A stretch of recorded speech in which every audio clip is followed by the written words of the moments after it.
What's going on, guys? Well, I was on Marketplace and I sold some stuff on Marketplace. I found these on there. They're supposed to be 3 or 4 inch drop springs for the back, obviously. Paid $60 for them. I don't know what brand they are. There's nothing on them that say, they're probably like a cheap brand or something. They're probably not Beltec or Magatti's. But I don't know, they look like drop springs. But you'll have to excuse me, my nose is completely stopped up. My damn allergies or something is like going crazy. But anyway, I'm going to get these installed and come back when they're installed. This is not a how you do it channel, so I'm not going to show that process. But I will be back in just a moment. Alright guys, well I got them tossed under there. And no, I'm not happy with them. I'll show you how it sits. Nah, boss, that ain't gonna work. That's way too tall. That's way too tall.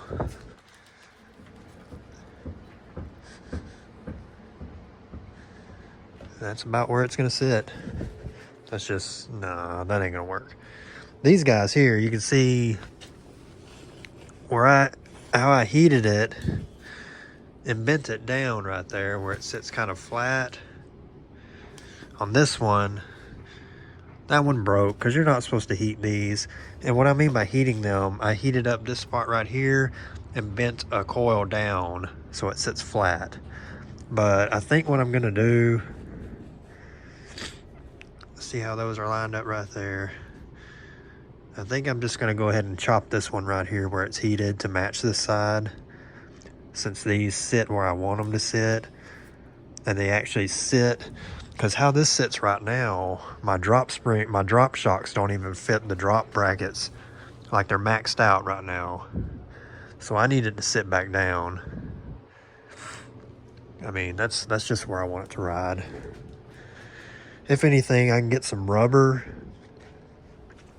I might be able to get some rubber, some 1/2 inch rubber strip. My uncle's got some industrial type stuff. Cut out a big circle for this guy to ride on or something. Maybe grind this a little bit, smooth that up. But that's where it's gonna be. I'm just gonna leave it alone after that. All right, well, I'll come back when I get these reinstalled. All right, guys, I finally got this thing back together with the original cut springs under the back.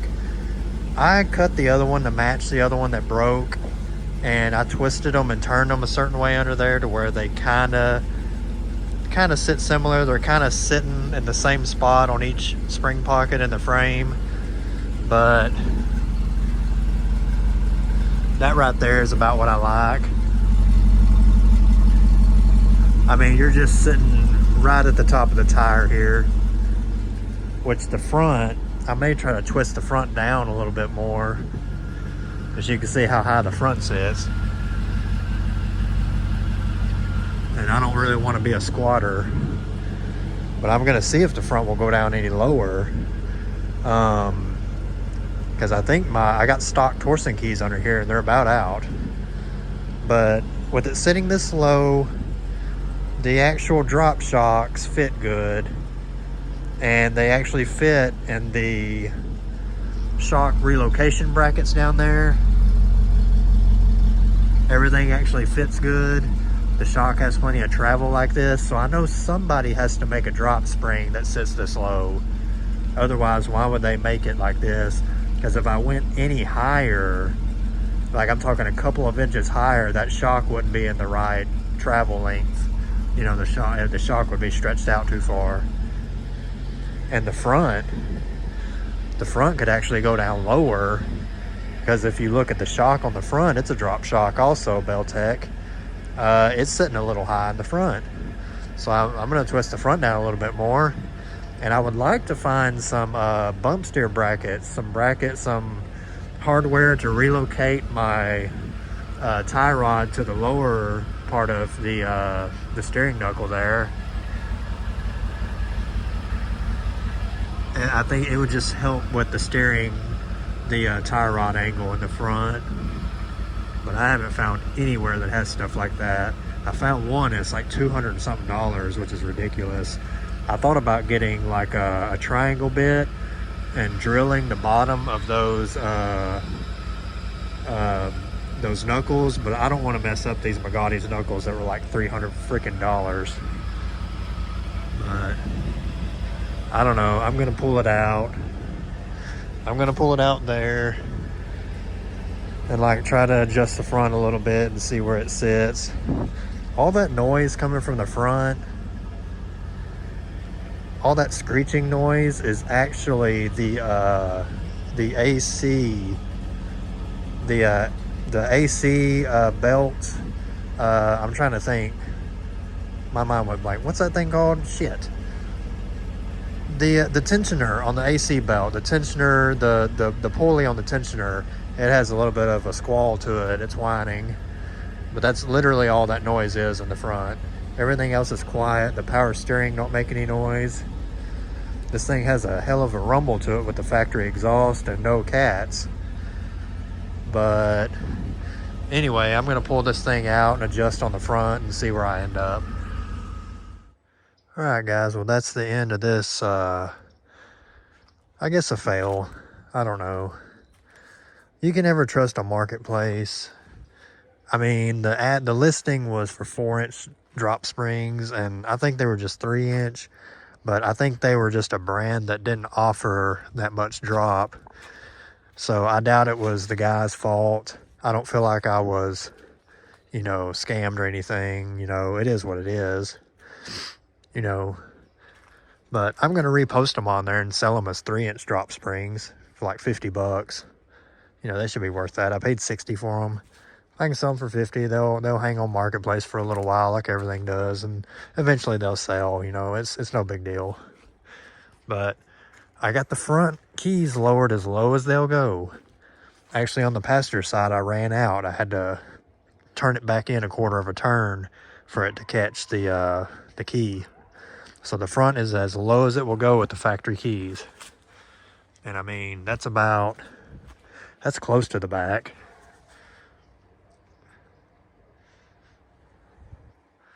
You can see that's low, but it's not too low.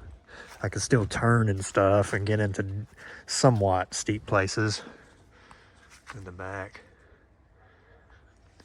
I mean, it sits about even. I'd have to get it on a level surface to see how it actually sits. And the front end desperately needs to be aligned. I mean, it could look way different once it's aligned, once the tires are pulled in and out. This side looks kind of out of whack, but like I said, it may need to be aligned. See, this side's got a big gap, but like I said, the ground here is uneven. That's just how it is. But I will say the back does seem to sit pretty even. How I adjusted those springs back there. I still need to get the spoon adjustable arms so I can move the rear end back. I need to get that trailing arm drop down kit.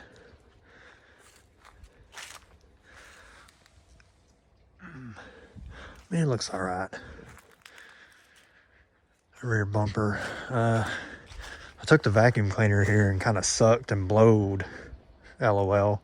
That's what she said. But sucked and blowed some of these seeds off from these sweet gum trees. I had this thing parked out here one day and it got covered in seeds. But anyway, I kind of sucked and blowed all that stuff off. I'm not going to wash it because it's supposed to rain in the next few days.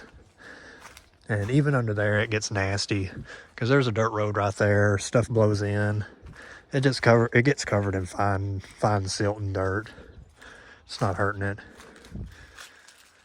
But anyway, I guess that's about it to this video. Was this video worth putting on YouTube? No. But is it content? Yes. But again, like I said, I'm going to show my fails. Even though I can't really call this a fail. Because I think neither party knew. He showed me a picture of how these looked on his truck, which he had 26s. Obviously, they're going to set too low for 26s. That's a way bigger wheel than what I got, these 22s. But I like how it sits now. I really like that. If the front The front don't need to, but if the front could go down a little bit lower, it'd be all right. But again, like I said, I don't want a vehicle that I can't drive, like scraping going into places, which this isn't my daily driver. This is just a toy. But I think that's as low as I'm going to have it right there. I mean, there's still a little bit of room above the front tires for it to turn and for it to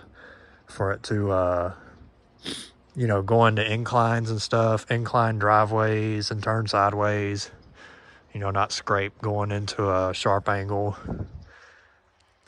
But that's what it's going to be for now. All right.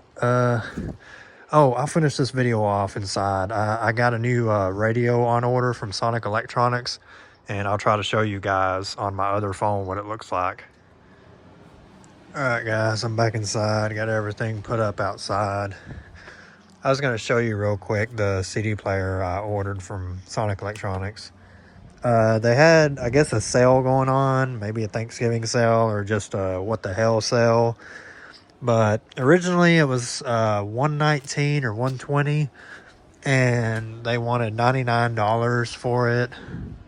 I've done a lot of research on Pioneer head units.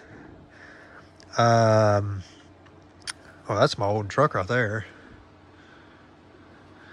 Single cab on SS wheels. That's my old truck. I had that probably 15 years ago. Let me see if I can go here. Purchases. See if I can get a bigger picture of it. Damn, the Wi-Fi here does not work that good. The later it gets, it don't work that good. And it don't start working good again until about 12 or 1 in the morning.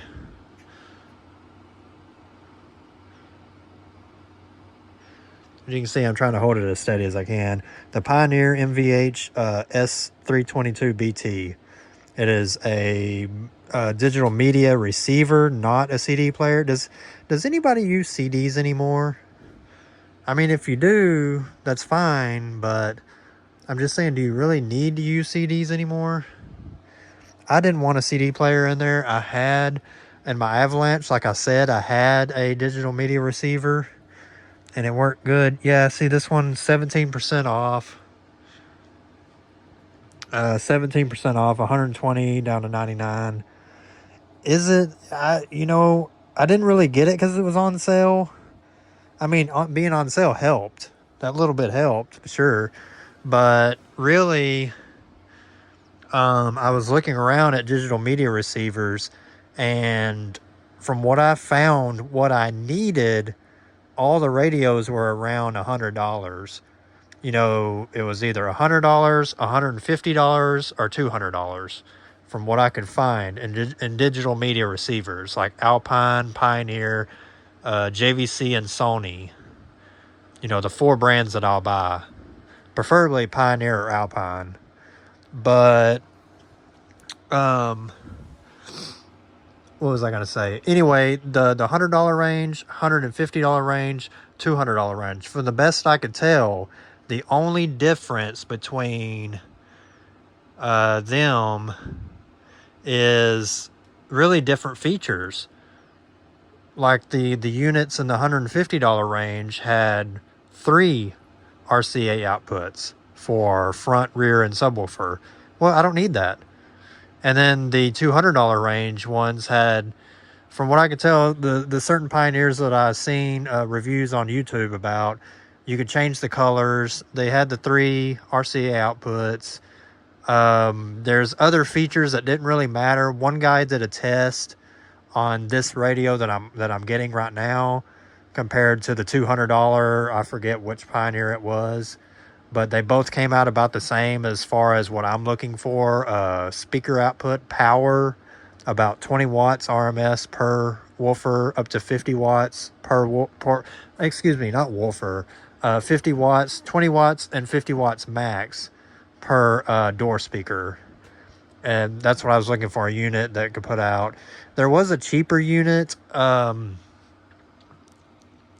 think it was $89. but it only put out like 14 or 18 watts RMS. And I guess these two Pioneers up here, I'm probably just going to throw those on Marketplace and try to sell them. I only have one plug for one of them. It fits both. But this plug right here, I've took out all the speaker wires because I was amping it, running just RCAs. But I'll throw it on there and try to sell those. If not, just best offer, $40 or best offer. I don't know. I really wanted to run one of those, but I just want to step into the future with the radio situation and basically just have a new radio in it.